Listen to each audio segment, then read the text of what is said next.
السلام علیکم. میں موجود ہوں اس وقت اورنگی ٹاؤن اسلام آباد کے اندر. آپ دیکھ سکتے ہیں کہ یہ نورانی مسجد میرے رقب میں موجود ہے. اور اس وقت کراچی میں جو بارش آج ہوئی ہے، آج 27 تاریخ بروز پیر کی بارش.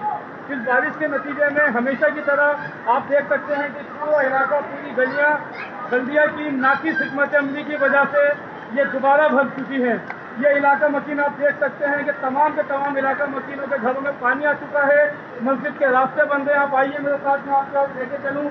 یہ جو نالا ہے، یہ عرصہ دراز سے اس کی صفائی نہیں ہو سکی ہے، جس کی وجہ سے یہاں پہ پانی جو ہے وہ ہر سال لاکھوں لوگوں کو نقصان کرتا ہے. لاکھوں روپے کا یہ غریب افراد سے آبادی کو مشتمل یہ علاقہ ہے، اور یہاں پہ لاکھوں لوگوں کا نقصان ہو جاتا ہے. میں حکام سے اپیل کرتا ہوں کہ یہ نالے کی صفائی اور اس نالے کے اوپر جو انکریچمنٹ ہے اس کا خاتمہ کیا جائے، تاکہ یہاں کے غریب عوام کو مزید دقت کا سامنا نہ ہو. بہت شکریہ. چلیں. یہ آپ دیکھ سکتے ہیں کہ یہ آبادی سے گزرنے والا نالا جو کہ بکھر چکا ہے. اور آپ دیکھیں چند گھنٹوں کی بارش ہوئی ہے.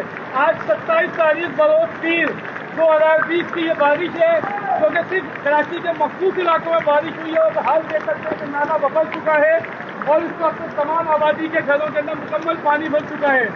میں حکام سے اپیل کرتا ہوں کہ کب یہ غور کریں گے، کب انکریچمنٹ کا خاتمہ ہوگا، اور کب یہ نالے کی صفائی ہوگی. 30 سالوں سے ہم لوگوں نے ان کو ووٹ دیا ہے، اور 30 سالوں کا نتیجہ آپ دیکھ سکتے ہیں کہ آج پورا علاقہ ڈوبا ہوا ہے. نہ یہاں کے ایم این اے، نہ یہاں کے ایم پی اے، نہ یہاں کے کونسلر، نہ یہاں کے چیئرمین، کوئی کسی کے لیے پوچھنے کے لیے تیار نہیں ہے. میں اپیل کرتا ہوں کہ آئے جائزہ لیں. یہ دیکھ سکتے ہیں یہ کوئی نالا لائی نہیں ہے، یہ کوئی نہر نہیں ہے، کوئی دریا سندھ نہیں ہے. یہ آبادی کے اندر گزرنے والا نالا ہے، جو کہ لوگوں کے لیے موت کا سامان بن چکا ہے.